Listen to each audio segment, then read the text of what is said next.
quiero que empecemos, que tú me cuentes cómo fue tu vida antes de haber entrado a la SAUCE. Bueno, pues bogotano de nacimiento, nacido en la localidad de Kennedy, estudiante de colegio distrital, regalar un año de servicio como auxiliar de policía, vida normal, tranquila. En ese momento la guerra no pasaba por mi cabeza, entonces salgo, me quedó gustando la policía y tomo la decisión de entrar ya, de ser suboficial de la policía, bueno, patrullero. Y ahí empiezan como los choques con la realidad. Fue una vaina bastante difícil asimilar que la sociedad que uno cree es correcta y todo eso, pues no lo es. Pues hasta ahí, en ese momento yo le tenía muchos recelos, resentimientos, rabia hacia la guerrilla, por lo que cuando uno es policía ve videos de las tomas guerrilleras. Pero como estábamos aquí en Bogotá, hasta el momento la guerra a mí no me había tocado ni como civil ni como policía.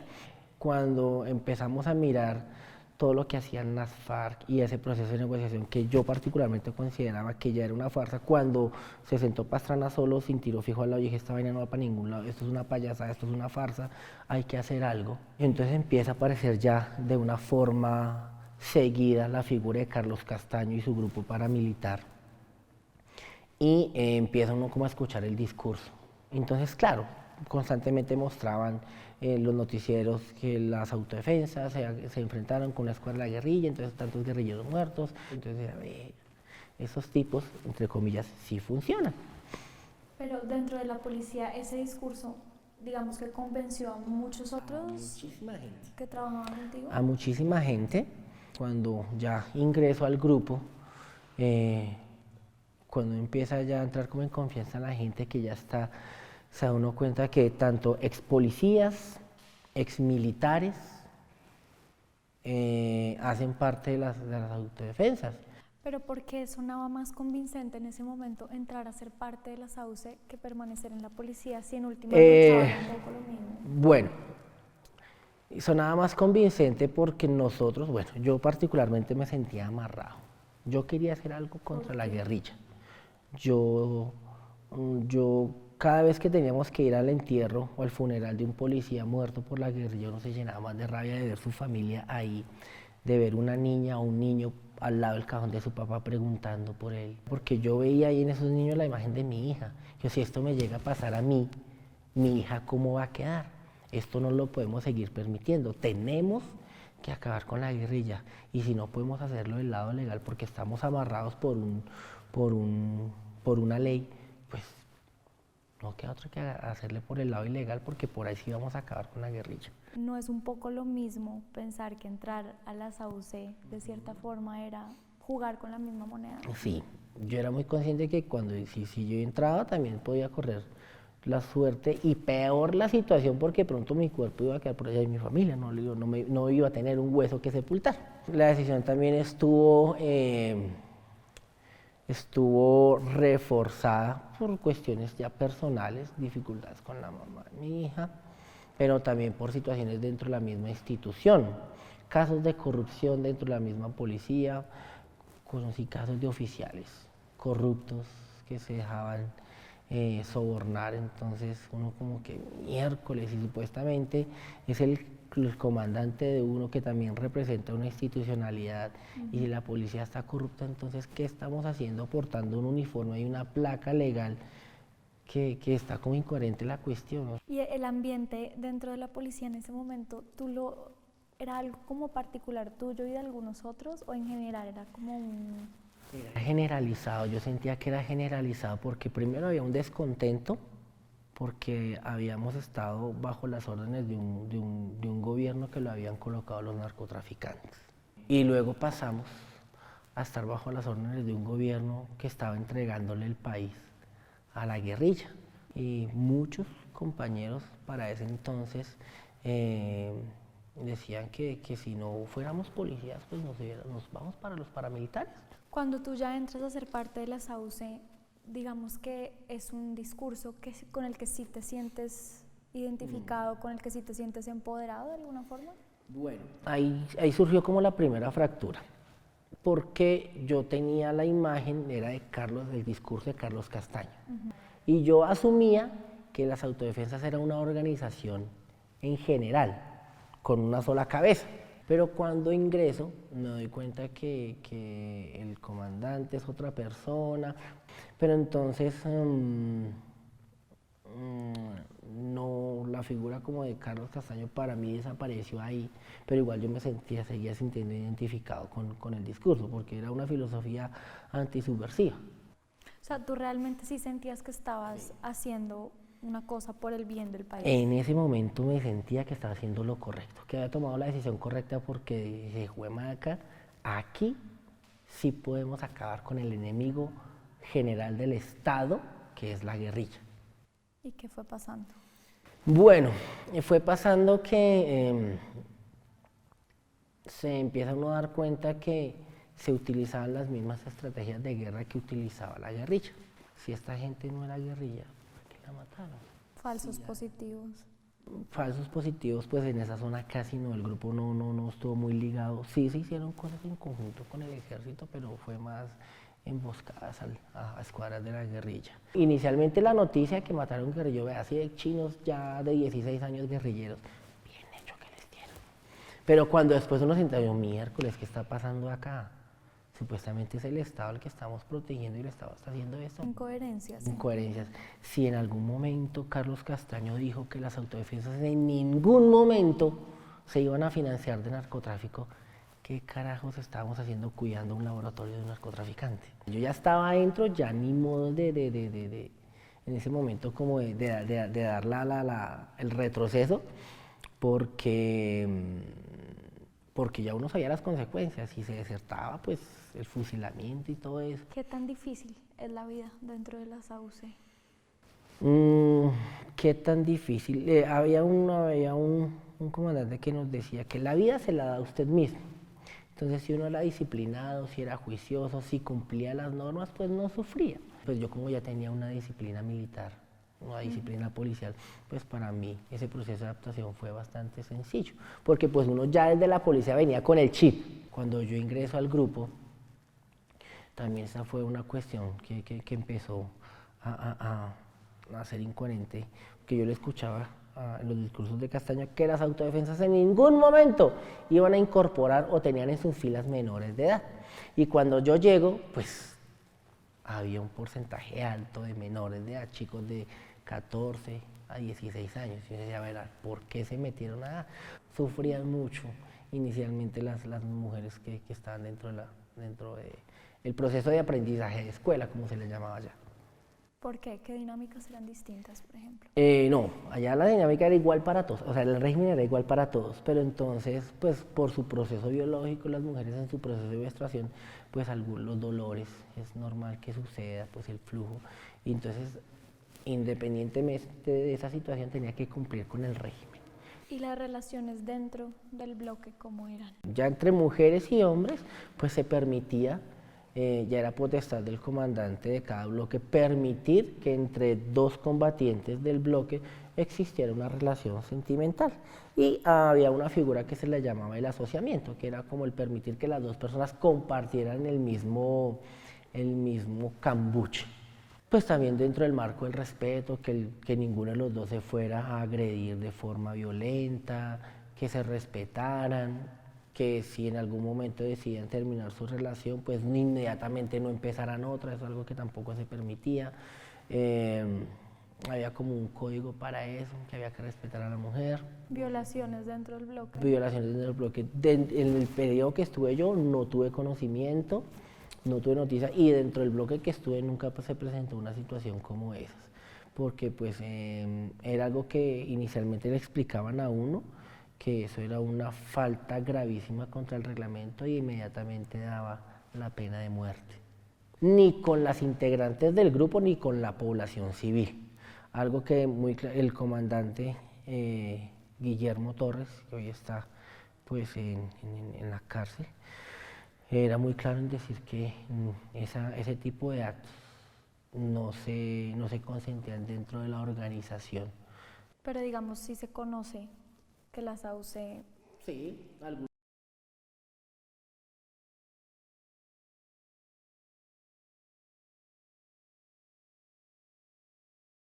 Es decir, no había mucha sincronicidad entre un bloque y el otro, sino que... No, lo que yo percibía era que pues sí había una cabeza visible de las Autodefensas Unidas de Colombia, que era Carlos Castaño, pero cada grupo era como autónomo. Entonces ahí conocí también versiones de lo que hacía el grupo de Héctor Buitrago en el Casanare.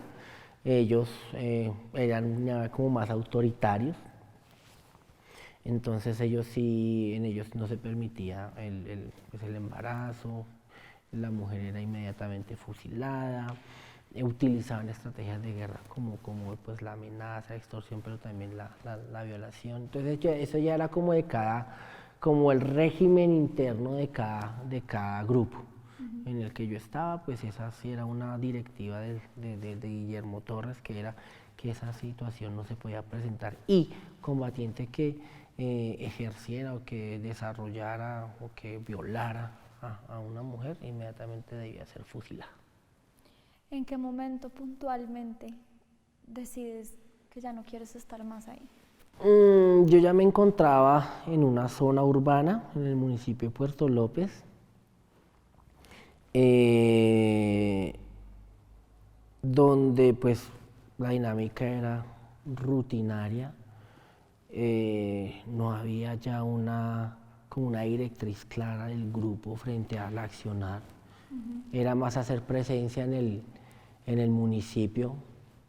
Nos convertimos como en una segunda fuerza policial, porque muchas personas... Sí, claro, o sea, Puerto López tenía presencia tanto de la policía, del ejército, de la infantería de marina, DAS, fiscalía en ese momento. Pero algo que sucedía era que esas instituciones no se involucraban en la dinámica del grupo. Es más, en algún momento algunas de esas instituciones recibieron sobornos del grupo por permitir la operación del grupo allá. La mayoría de la gente del municipio tenía una dificultad y acudía al grupo, pues porque la gente sabía que quizá nosotros, o bueno, digo nosotros en ese momento, en ese contexto histórico, nosotros teníamos como más representatividad y éramos más estrictos en las cosas. Entonces, sabía que con el grupo no se ponía con chistes, sino que se hablaba muy en serio. Entonces, como que por esa parte sí. No había una directriz clara, no había un horizonte político marcado. Uno empieza a darse cuenta que estábamos actuando para minorías políticas.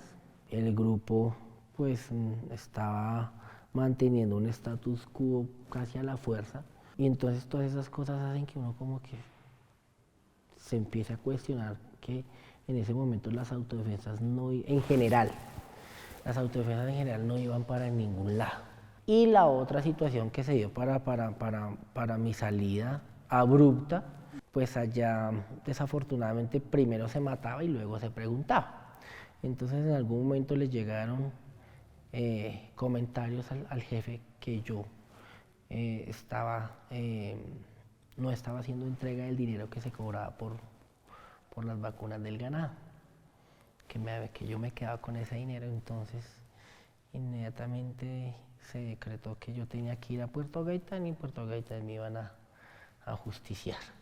Entonces un integrante del grupo llega y me dice eso, me dice al día siguiente lo van a mandar para Gaitán, y pues que ya dieron la orden de ponerle el lazo. Entonces uno sabe que cuando le ponen el lazo a uno es que ya tiene su sentencia de muerte asegurada. Entonces uno pues no espera hasta el otro día para ver si es cierto o no, sino que pues inmediatamente uno busca las estrategias de salir. Cogí la poca ropa que tenía, un dinero que tenía guardado, y me fui a esconder a Villavicencio. Duré escondido un tiempo, luego empezar a hacer ese contacto con la familia. Cuando se enteran, pues eso fue el shock, porque pues ellos me habían dado por muerto. ¿Cómo se siente eso? Uy, complicado, porque tienes que venir a dar otra versión de la historia. Que yo no podía llegar acá y decir, bueno, a la familia sí fui muy sinceros con ellos, le dije que era lo que estaba haciendo, pues eso fue bastante difícil. Y en la policía me tocó pues crear una historia ficticia que sí había estado en la zona del llano, pero que estaba en una finca por allá, lejos, porque quería olvidarme de todo. Para mi fortuna, pues me la creyeron. Pues inmediatamente pues, se inició el proceso disciplinario que pues daba como resultado la destitución. Entonces, pues antes de que me destituyeran, lo que hice fue pues de una vez solicitar mi retiro. Y es empezar, ahora sí, mira, ¿qué voy a hacer? Sí se empezaba a sentir como el rechazo de la gente, cuando uno se presentaba como desmovilizado, y sobre todo de autodefensas, porque en la memoria de la gente está muy marcada las atrocidades que hicieron las autodefensas. Algunas personas validaron los falsos positivos. En algún momento se tuvo la oportunidad de compartir con algunas personas y se les decía que, bueno, que el ejército disfrazó a esos muchachos de guerrilleros y los mató. Mucha gente decía, pero es que eran marihuaneros, eran ladrones. Bien hecho lo que les pasó. Ya en el proceso de reintegración, ¿cómo te fue en general? Bien, tuve un proceso de reintegración exitoso, digámoslo así. Pues se me dio la oportunidad de, en algún momento, de participar del convenio que en algún momento hizo la agencia con el ICETEX. Entonces, no fue tan complejo poder acceder al crédito. Pude estudiar mi carrera profesional. ¿Crees que en general, no solamente desde tu experiencia, sino en general, le hace falta el proceso? ¿Qué le hace falta para que sea un proceso verdaderamente exitoso en todo sentido? Bueno, ¿qué le hace falta? Que se ponga más en el zapato del combatiente que no tiene las mismas habilidades con las que yo llegué. Hace falta mucho reforzar lo que tiene que ver con la salud mental del excombatiente, porque trae sus cosas de allá de la guerra.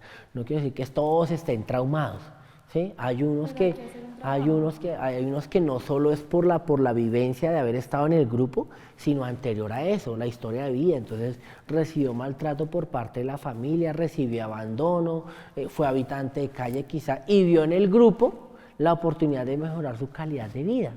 Y dentro del grupo pues también recibió disciplina, recibió malos tratos, se desmovilizó y entra a una sociedad que los señala, lo estigmatiza, lo rechaza, pero también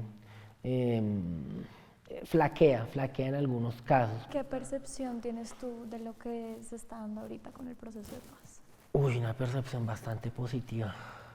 Creo que estamos a punto de lograr desmontar una estructura armada que lleva 50 años en una lucha contra el Estado. Eso que se firmó y eso que se acordó empieza a cumplirse. Listo, que entreguen sus fusiles. Perfecto. Hay que hacerlo, hay que silenciar los fusiles, pero que también de las fuerzas del Estado también den algo. Hacerse cargo de sus fallas, de sus errores, de sus culpas. ¿Sí? No vamos a desconocer lo que hicieron, pero también son seres humanos. ¿Sí? ¿Cómo compararías tú los dos procesos de desmovilización, de guerrilla y autodefensa? Bueno, es que el proceso de desmovilización de las autodefensas fue prácticamente impuesto, ¿sí? La ciudadanía, la sociedad no tuvo oportunidad de diferir frente a ese proceso. Sencillamente dijeron, listo, vamos a negociar con las autodefensas, nos sentamos acá y negociamos entre nosotros. Entonces fue el gobierno y el grupo. O sea, digamos que de cierta forma tú ves este actual proceso un poco más legítimo. Más desmenuzado, le pongo esa palabra. A pesar de las dificultades, aquí siguieron manteniendo el discurso. Allá fue en 2 meses, 3 meses arreglaron las cosas. Los acuerdos económicos fueron mucho mayores para los comandantes con las autodefensas que el acuerdo económico que se está buscando aquí con las FARC. ¿Por qué crees que la gente, digamos, se muestra más escéptica entonces a este acuerdo y no al que hubo con ustedes? Porque como siempre nos han vendido la idea de que la guerrilla es mala. Listo. Bueno, sin entrar a justificar sus acciones deplorables sí. Masacres, desapariciones, torturas, voladuras de torres, muerte de policías, de militares, bombardeos a los pueblos, ¿sí? Pero siempre nos vendieron la idea. Nunca se buscó mirar el por qué la guerrilla tomó esas acciones. Siempre nos vendieron la idea que la guerrilla era el cáncer del pueblo y que las autodefensas lo que hicieron fue atacar ese cáncer desde la ilegalidad. Entonces, ay, sí, hombre, es que el Estado nunca hizo nada contra la guerrilla, entonces le tocó, entonces los autodefensas echaron el país encima y pelearon contra la guerrilla, que desafortunadamente ha ganado la manipulación, la corrupción, la distorsión, el beneficio personal que el beneficio general del país. Yo creo que estamos todavía cegados frente a que la única forma de derrotar a las FARC es bombardeándolas y dándoles, como dice vulgarmente, bala. Ya nos dimos cuenta que no, es que en 50 años que ellos llevan de lucha armada, ningún gobierno ha disminuido el accionar de la guerrilla. No es que esté diciendo, listo, o sea, todavía tengo mis reservas frente al accionar de la guerrilla, sí han causado mucho daño, ¿sí? Y en algún momento busqué combatirlas. Pero creo que ahora, por el beneficio del país, creo que nos merecemos, como sociedad, darnos la oportunidad de mirar a ver qué va a pasar si se callan esos fusiles. ¿Tú crees que esta ha sido la forma de enmendar tal vez lo que pudiste haber hecho mal? Pues tanto como enmendar, no, más como mi aporte, ¿sí? Desde mi profesión. Si hablamos como de enmendar los errores, yo lo haría más como con mi familia, con mi hija, con la sociedad desde mi profesión. Entonces he tenido la oportunidad de compartir con comunidades de Antioquia, de Amazonas, de Arauca, de Casanare, lo que son los procesos de perdón y reconciliación, y que lo que hago también es un poco para liberarme de la carga que me generó haber estado en el grupo, sí, de haber estado en una organización que causó bastante daño al país, pero mostrándome más como ese ser humano que sí cometió errores y dio la cara. ¿Con tu hija cómo vas? Bueno, con Ana María estamos otra vez reconstruyendo la relación padre e hija. No ha sido fácil, ha sido de intermitencias, de altas y bajas. Pues ahora es complejo porque está en su adolescencia, empezó su etapa universitaria, que también me ha dado un poquito duro asimilarla, porque pues ya ella es independiente, entonces pues porque antes debía ya acompañarla, que cogiera el bus, dejarla en el bus o ir al colegio, todo eso. Ahora ya ella pues ya autónoma, independiente, entonces siempre le cuesta a uno como papá asumir que su hija ya creció. ¿Qué te falta por hacer? ¿Qué me falta por hacer? Seguir estudiando. Me hace falta conocer más regiones de mi país. Me hace falta hablar más con las comunidades sobre la paz. Me hace falta más perdonarme otras cositas por ahí que tengo guardadas. Me hace falta crecer más como profesional y como ser humano. ¿A qué le pones la lupa en tu vida? ¿A qué le pongo la lupa en mi vida? A las comunidades. A las comunidades, porque siento que las comunidades son las que han llevado la mayor parte de la carga que ha generado el conflicto, y es la que absorben toda la rabia, todo el resentimiento, todo el temor de recibir a estas personas.